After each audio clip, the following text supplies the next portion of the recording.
What happens when a guy from the city accidentally contacts a guy from the country? It's not what you think.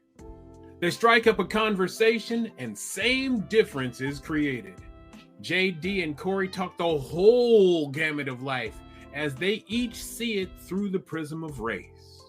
One is a 6'4" black man and one is a 5'4" white man.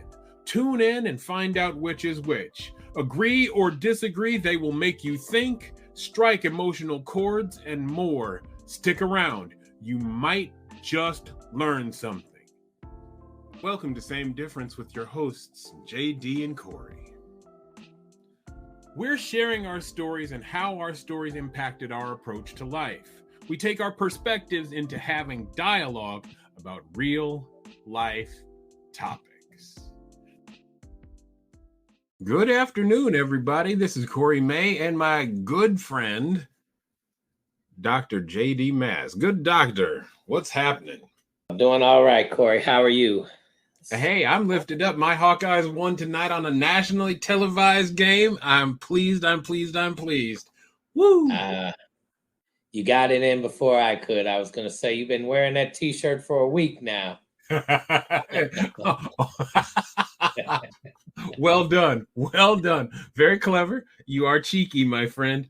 Let me get the thank yous out of the way.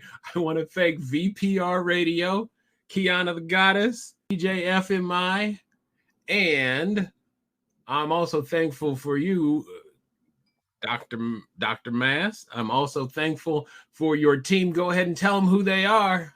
We got Essie and the D doing the work behind the scenes, helping lay out. A big shout out to Essie, who's really persevered through a lot lately, and sending love to her and her family.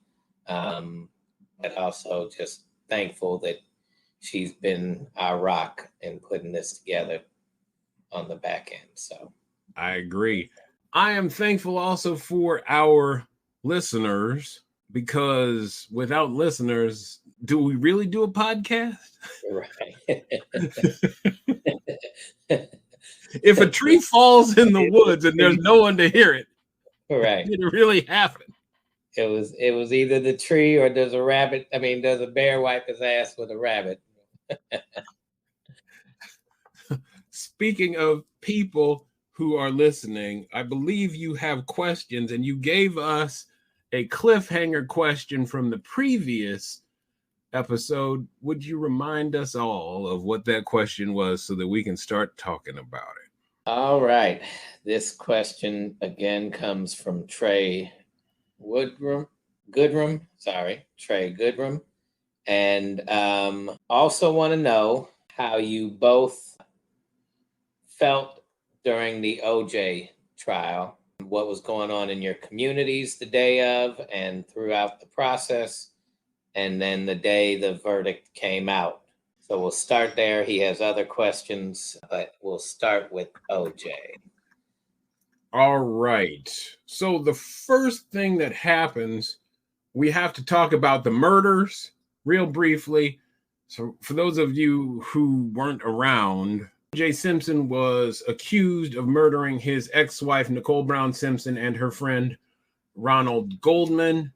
And that was supposed to have happened, or that happened on June 12th, 1994 in Brentwood, which is an area of LA.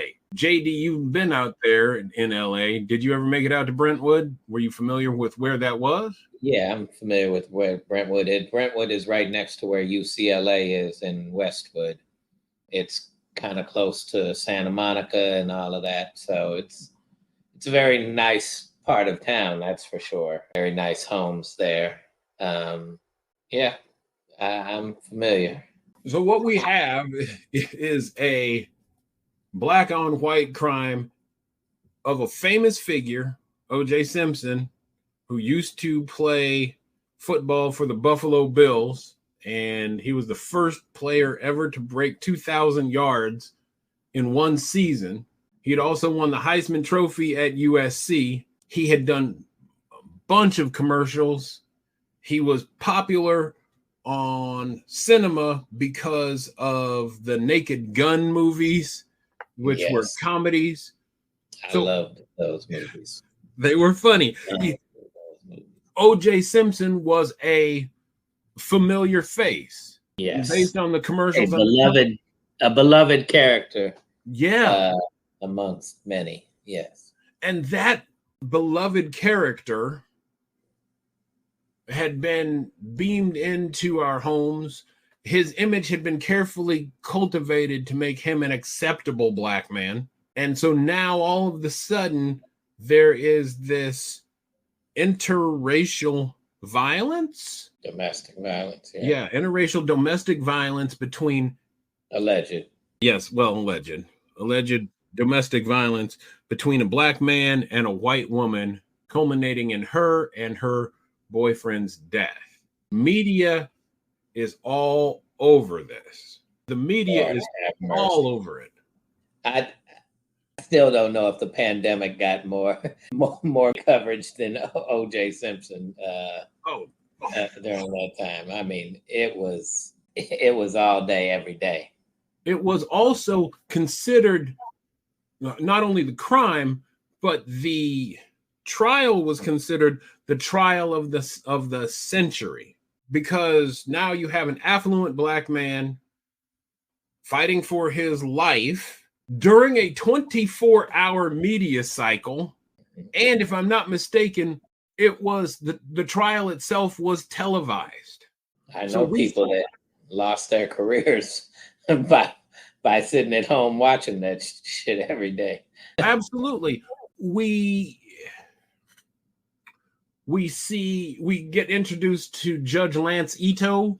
We meet prosecutor Christopher Darden. We meet prosecutor Marsha Clark. We meet the defense team, which becomes this all-star defense team. F. Lee Bailey, an attorney. Alan Dershowitz, attorney. Johnny Cochran, who he became a household name on this one. We meet Kardashian. Robert Kardashian, who is the father of the dynasty of the Kardashians. Let's see who else was in there. Robert Shapiro. Yes. Now there's several other attorneys that are in there, but I'm talking about the folks that we got in as first name celebrities. They became celebrities because of this. Without doubt, they're celebrities. At issue here is whether OJ has killed Ronald Goldman and Nicole Brown Simpson by stabbing. Yeah, by stabbing and knife play. Nicole Brown Simpson's throat was slashed and she was nearly decapitated. This is gory, according to all of the descriptions, and the descriptions are very, very vivid. At issue is, did he do it, or does that's the question that the prosecutor raises, is that did OJ do it? And if OJ did it, we need to bring him to justice. The defense's job is saying we need to create reasonable doubt that says that OJ didn't do this. And here we go. So you've got these two competing value structures playing big time, basically big time football, no pun intended, with major stakes played out on the media 24 hours a day. Whatever happened during the daytime, dissected and analyzed all night long until the next trial date or the next date in court. People, it was a cottage industry. Right. Go ahead. It's America. So it is a level of white and black added into this. Absolutely. A poor white victim, beautiful blonde Nicole, and Ronald Goldman was a handsome young man himself. I'll grant him that. He's an attractive kid. And this now mean football player that everybody had liked, but now was this vicious football player OJ Simpson. Oh, Black violence. That's the backdrop. Meanwhile, and so there's again this kind of how the media is used to portray white victims versus black victims when that happens. White culprits versus black culprits. Obviously, this was just white victims, black culprit. But if you paid attention to the larger scheme, you would see the big difference in the way that the media reports. And we don't need to go into that because we'll just stick with this lovely time of year. And it frustrated the mess out of me. Let's jump back to LA in and of itself, right? So LA is the second largest city in the United States.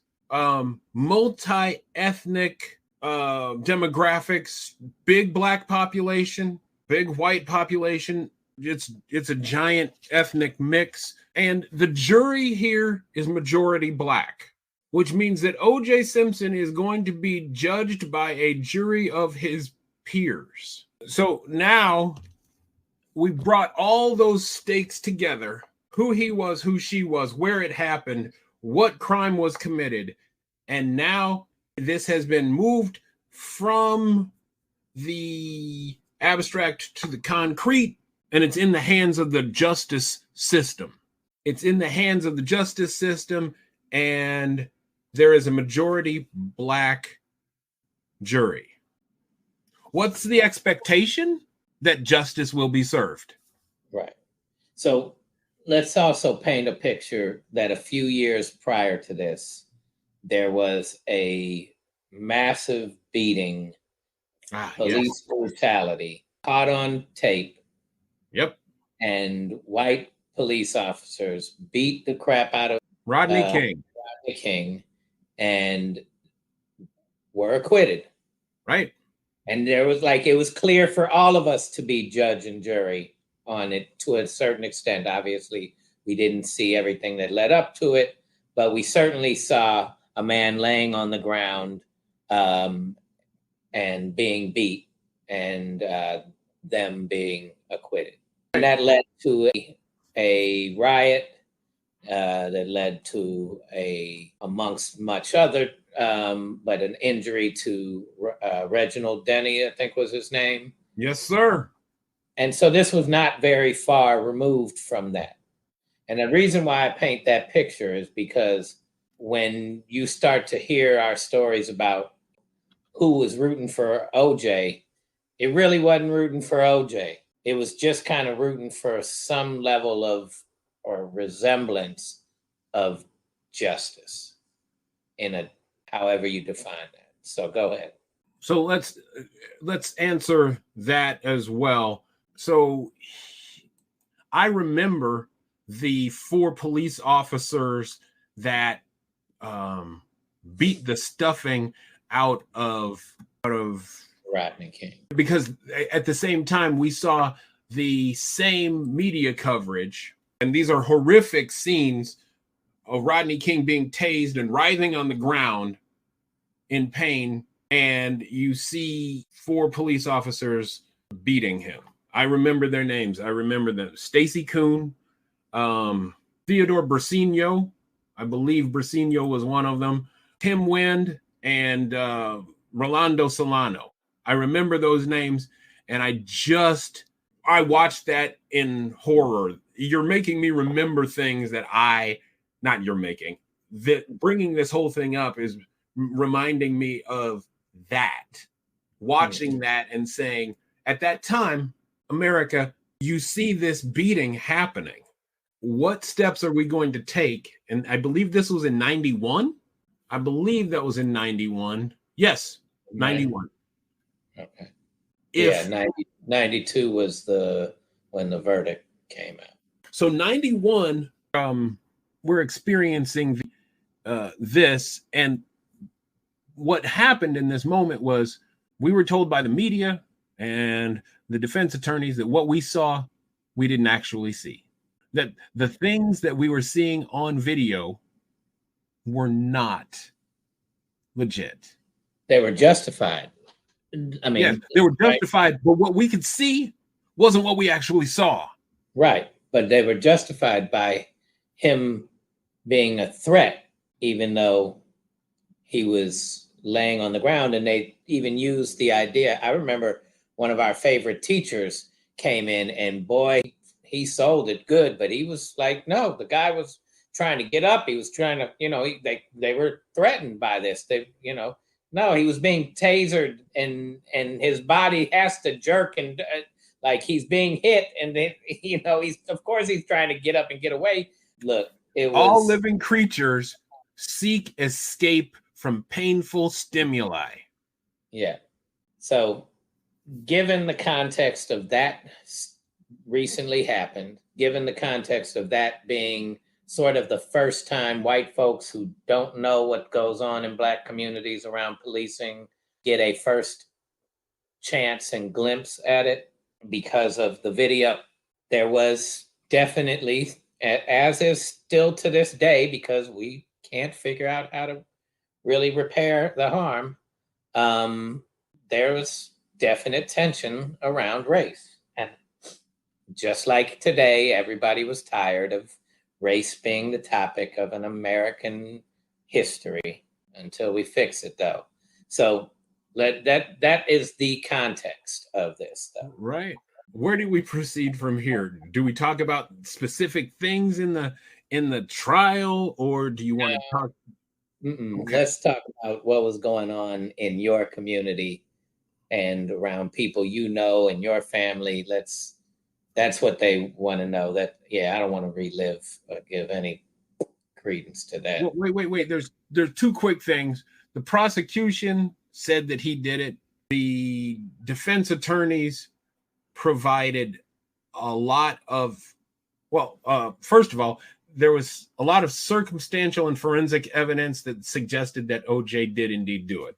The defense attorneys went to work, and they said a couple of different things, not the least of which being the chain of command for the evidence had been tainted by Detective Mark Furman based on, and they created this by the idea that he had made a lot of racialized statements and racist statements that had been uncovered, one. And then two, when it came to the forensic evidence of the glove that was left there, it wouldn't fit over OJ's hand. And Johnny Cochran coined the term, if the glove does not fit, you must acquit. The majority Black jury ends up acquitting OJ Simpson. And white people were angry. Many white people were angry. Many Black people felt, hey, right, this is okay. Let's also point out that supporting the verdict does not mean believing OJ. Two different issues there. Do you remember, let's go to when it first happened. Do you remember, because this was a drama, man. Oh, yeah. Do you remember where you were, what was going on with you during the time of that sort of capture moment and all of the first finding out about the story? And Well, I remember I was living in Washington, D.C. I was working up on Capitol Hill for a senator, and that was cool. I had a great time with that experience. But when this happened and the discoveries happened, the news, 24-hour news cycle, CNN especially, was all over this, all OJ all the time. I remember this vividly because people were surprised. How could their tender sensibilities be betrayed by this very large, very violent, very aggressive, allegedly, Black man? And how could he commit these crimes against these two very attractive white people? And what many Black people had to do in white spaces was be the Black interpreter of what is going on. Well, he had to have done it. Don't you agree? I don't know. I don't have all the facts. Well, clearly he did it. I don't know. I don't have all the facts. And there is this presumption when you're pushed into the corner on especially racialized things and you're playing Black interpreter for white people, is that your agreement is the same as their agreement. That you agree with the suppositions that they've come to based on their life experiences. And although you come from a different place and have had different experiences, you're expected to agree with your white counterparts. Not easy to do. I remember I was on the tennis team pre-surgery, and while this trial was going on, first I remember the day, the chase, because there was the NBA finals going on, and we had this chase, and the NBA finals was in the corner of your screen, still being played, and it was frustrating as could be to have to watch this slow speed chase on the highway while I was really more interested in what was happening between Akeem Olajuwon and Patrick Ewing in the finals, right? Right. There was that. But I remember as the trial was going on, and this kind of summed it up, one of the tennis players on the team, he was one of the top players on the team. It just goes to show you that money can buy you a way to get off for murder. And my coach, who was a black man, said, no, it goes to show you that a black man has to have a lot of money in order to have a chance like this, when white folks have been having that chance naturally throughout history. Excellently stated. My goodness. And clearly. So that was, well, like you said, very well stated, and I was able to rest my hat on that. Nobody else could talk to me about that because I had the quick 1-2 sentence response that could shut them down. And that was kind of the truth of it. And that became the crux of really what the fight was for amongst many of the black folks that I encountered, was, no, they don't give a damn about OJ. And certainly did not care about, the loss of Nicole. And not that they wanted that, not that they were celebrating that those two were murdered, but there had been murders going on for centuries of black folks. And I'm not going to put any more credence on these two.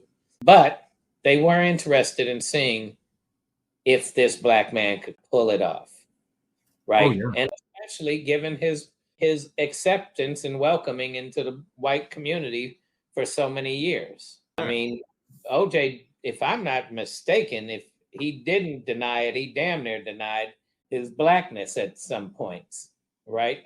Literally making statements of assimilation for sure. Definitely. My circle of friends publicly was like, I don't know. Behind the scenes, we're like, man, there was fear, like this could be really bad for black folks in general. One. Then the second part of it was, as we're watching the proceedings, it was like, especially when the verdict comes down, we're like, well, yeah, look at that. Now, so I believe in this, it was justice is, like your tennis coach said, in order for justice to happen for a black man, he has to be wealthy enough to afford lawyers who can work the system in the same way that white privilege allows white defendants to get off. Often, yes. Yes, often. I've often had conversations with white counterparts who were outraged by the OJ verdict, and they talk about, well, this happened and OJ got away with it, and I'm like, okay, so that's one. That's one. And we have centuries of deaths where a white defendant had a majority white or an all white jury and they got off. Not only that, but look at the Central Park Five, because that happens too.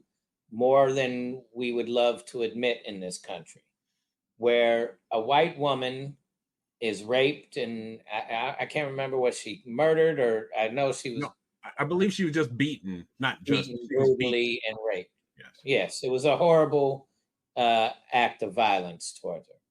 And they just needed to find people to pin it on. And that is why I've said, as white folks, go into a Black community. They're more afraid that you get out alive than you are. They're not trying to harm you.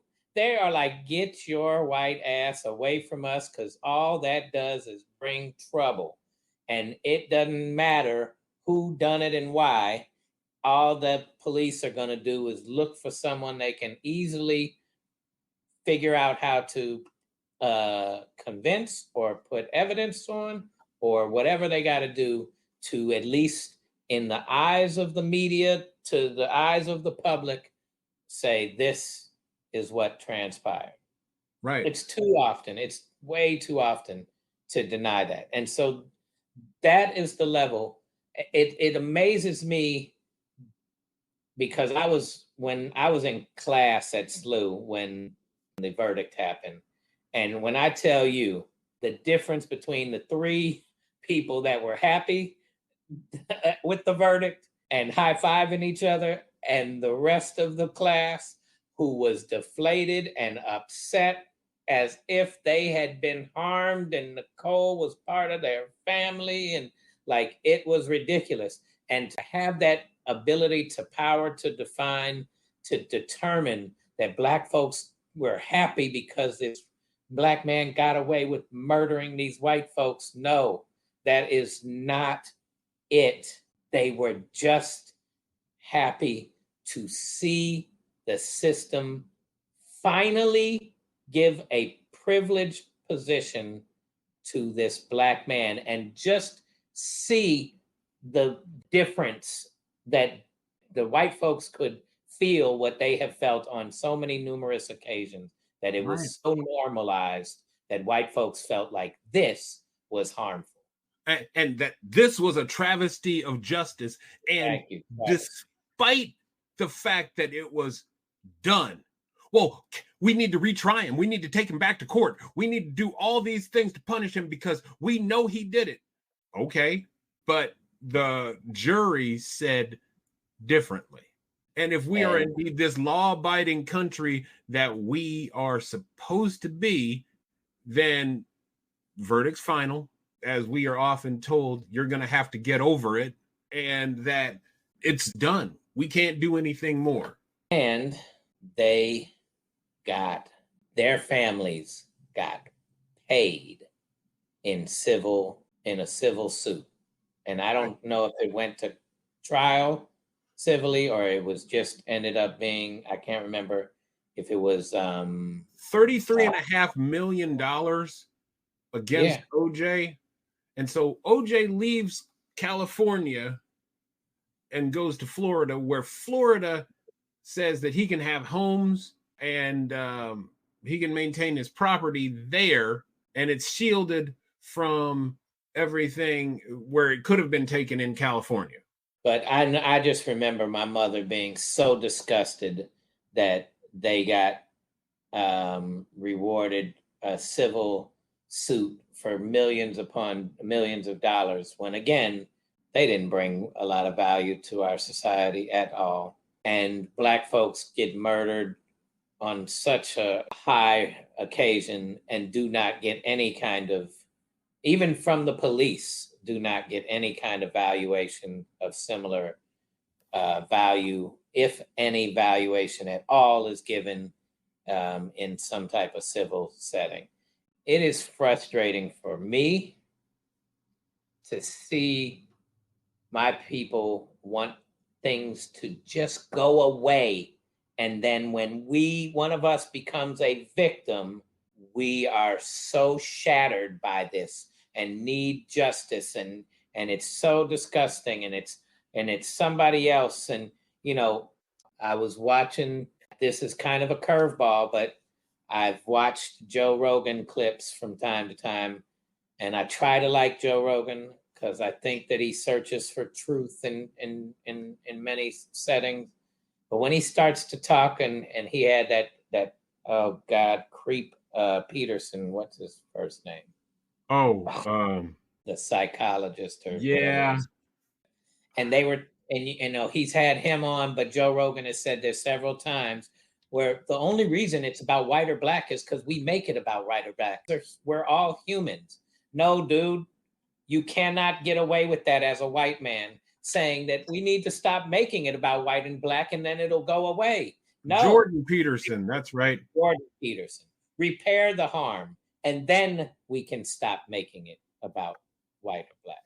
And that is the most frustrating part, from a position of privilege, that you get to say, if everybody else would just stop and just assimilate into our culture, we would all be fine.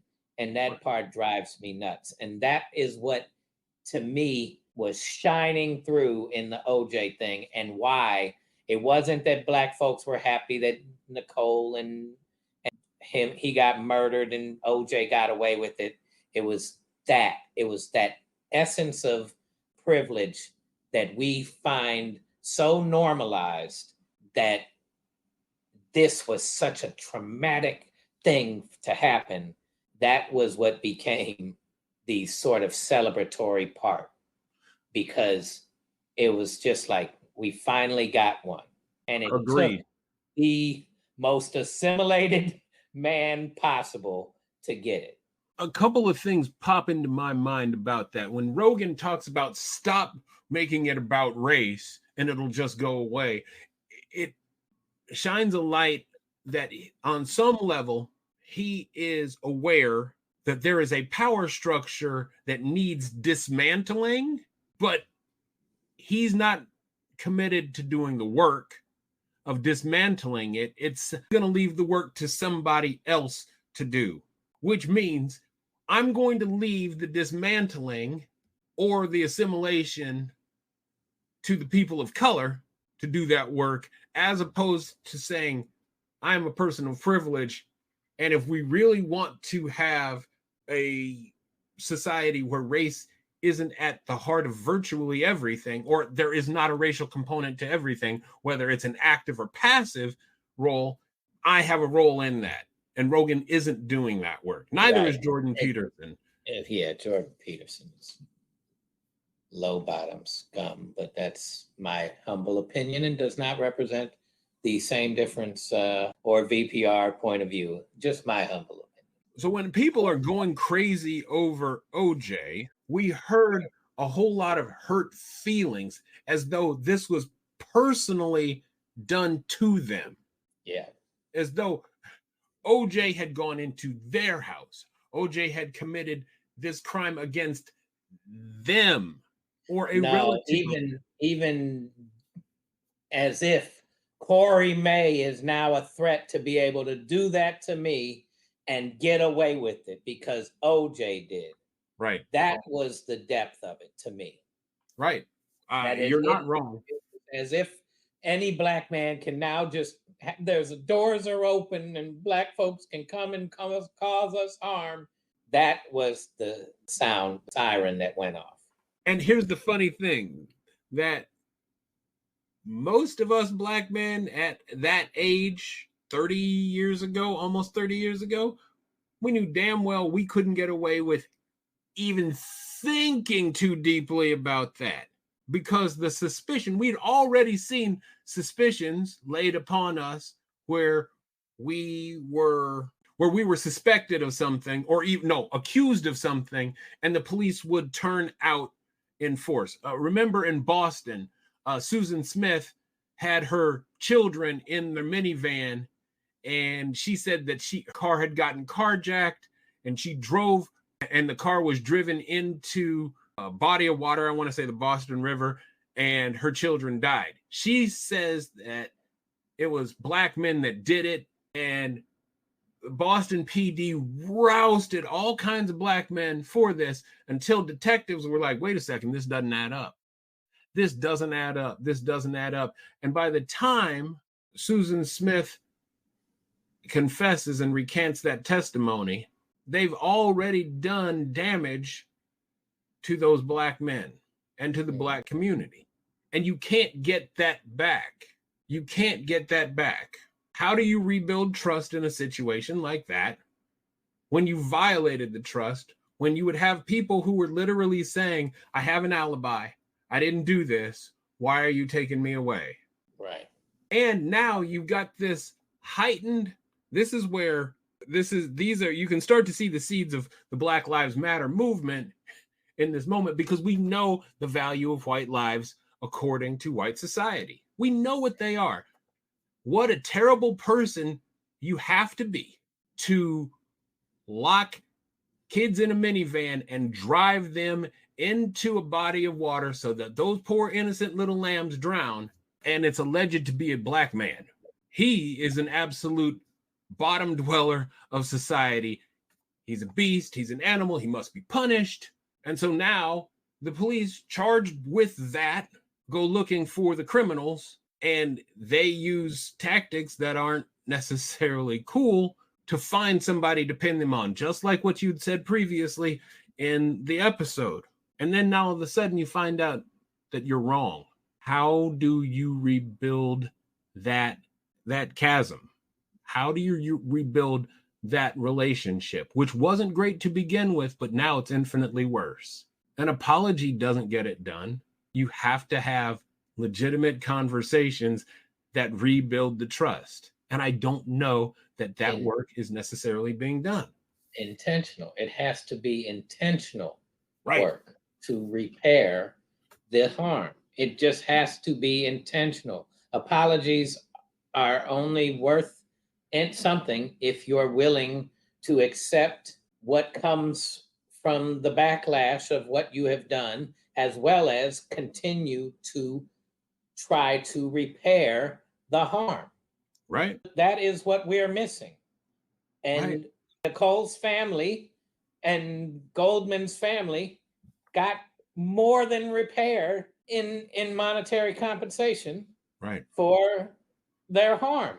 And that gets done. And we need to start to repair the harm if we really want to be in a post-racist society where race doesn't matter, and the true beauty of our diversity amongst this country can really be celebrated. Then we have to stop playing the games, repair the harm, and from that point forward, behave differently. And so that is a major shift in psychology, in emotions, in intentions, in culture of how we live our life, how we value in our value systems, in our vision for what America is, in our mission for what we want to become, all of that. If we go back, and you brought this up at the beginning of the episode, at the top of the episode, you talked about the LAPD's beating of Rodney King.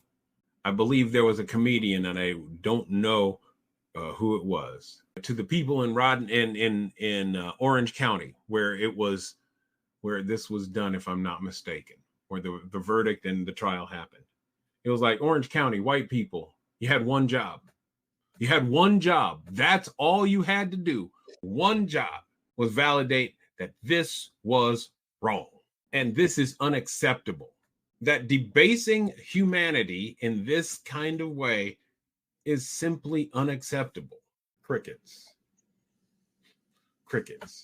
So then when the opposite reaction happens from OJ, the white population, the white community across the country starts to feel, for once, that sense of violation that has been heaped upon for generations and centuries. And even if people say, okay, get over the past, we can look at the civil rights era from the same century. How many young black men disappeared in the American South? Thousands. And let's say that this was truly a violation, that the white community was victimized here. What do we do to make sure that this type of thing doesn't happen to anyone again? if that's what our goal is. Or is our goal to now say, we have the power, we're going to make sure that this doesn't happen to us again. And that has been the sway of economy, which I say economy, I mean emotions of the humans, of our society, that when something happens that make us go, oh my God, about race, there is a direct pushback because of this level of opposition that takes place in how we see and interact with, within the life of this. There's a lot to unpack. And for us, I felt like as a Black man coming of age, I'm in my late 20s, and I'm thinking, oh my goodness, again, the system is working. And even despite the fact that it's not the outcome that the majority likes, this is an outcome that I can go like, the system works, even for people like me. That's a powerful moment. And if and for our white listeners, if that's uncomfortable for you, then you need to check yourself. You've got to check yourself, because all those juries that acquit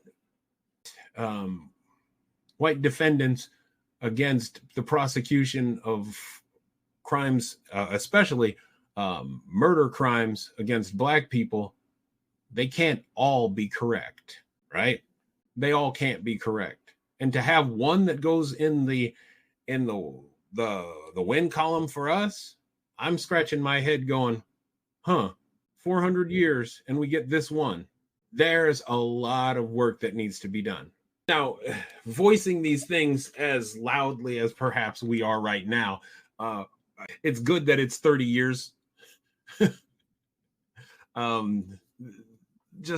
I think there's a lot more, for me at least, there's a lot more wisdom involved from the fact of the distance. At the time, though, like the fact that he probably did do it. Well, even if he did do it, what for me, it's like he used the system. Right. In the intervening years between then and now, we've had young, wealthy white folks get away with stuff known as affluenza. I had so much money that I expected to get away with things like that. And that's suddenly acceptable. And I scratch my head and say, no, if the justice system is supposed to be and justice for all, affluenza is a thing that shouldn't exist. But here we are. It happens. And I don't see tons and tons of verdicts leaning toward justice for Black people. I see some progress, but I'll tell you what the fastest thing is that's starting to bring justice around. It's your cell phone. And the fact that people record everything, and people record live streaming, record and live stream all at the same time. So what was once an isolated incident is now captured 20, 30 people at a time. And there are states in which recording a police action is now considered illegal. Mm-hmm. It's considered interfering with a police action. Of course, they're going to do what they can do to protect the power structures in place. And this is why the younger generation, it brings forth a level of hope that we haven't had, is because the level of integration amongst them and the level of access, because of this, not just recording things, but because they're able to share various cultural differences and nuances and whatnot. It's still a ways to go, but there is a level of awareness, appreciation for other cultures, and a desire to not continue this as much. Right. So for people who are younger, again, admittedly, that's almost 30 years ago, we may have to explore whether there's a seminal case for them that made it this important.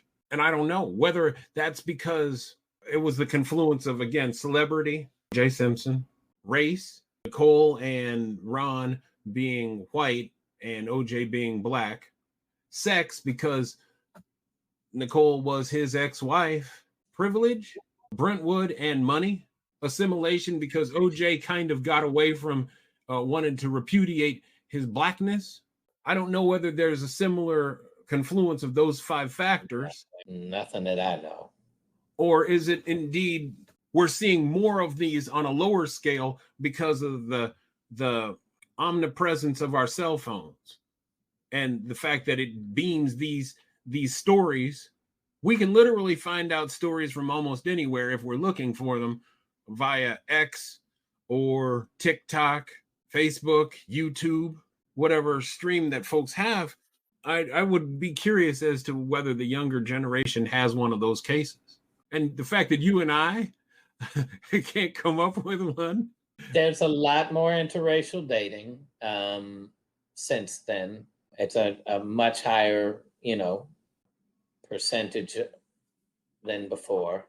So, I mean, one, I hope that it doesn't happen again. And, thank you to Trey, because this definitely gave us a full show's worth of content. It brought that trial, if you dig deep, brought forth levels upon levels of social nuance and discomfort that I don't know that much could be done to generate such a similar response. Oh yeah. Now, for our listeners, I hope you have learned something from our walk down memory lane. And this was not a conversation that I enjoyed. Yeah. I did not enjoy it at all. It dredged up memories of things that I had tried to bury. Right. And yeah, it just brings back level of frustration and almost a gut wrench for the fact that we still got so much more to do to heal. That was exactly the point that I was going to raise up. For those people who are going to say, oh, but we've made so much progress. We have, and yet, if you look back at that whole event, you can see the threads of current, contemporary American life. There is a American-born but family from India comedian, Hari Kondabolu. Yes. Love him. And I'll close it with this. And I'm going to paraphrase, I'm not quoting, but he basically said, for all of those that say, oh, we've come such a long way, stop it. He said, that is like you getting stabbed and the ambulance coming and you're stuck in traffic and you're going, what's going on? Why aren't we moving? And you go, sir, do you even know that 100 years ago, we didn't even have an ambulance? We weren't able to bring you in such a machine and have all of these great technological things we're just in traffic, sir. It's no big deal. Sir, right?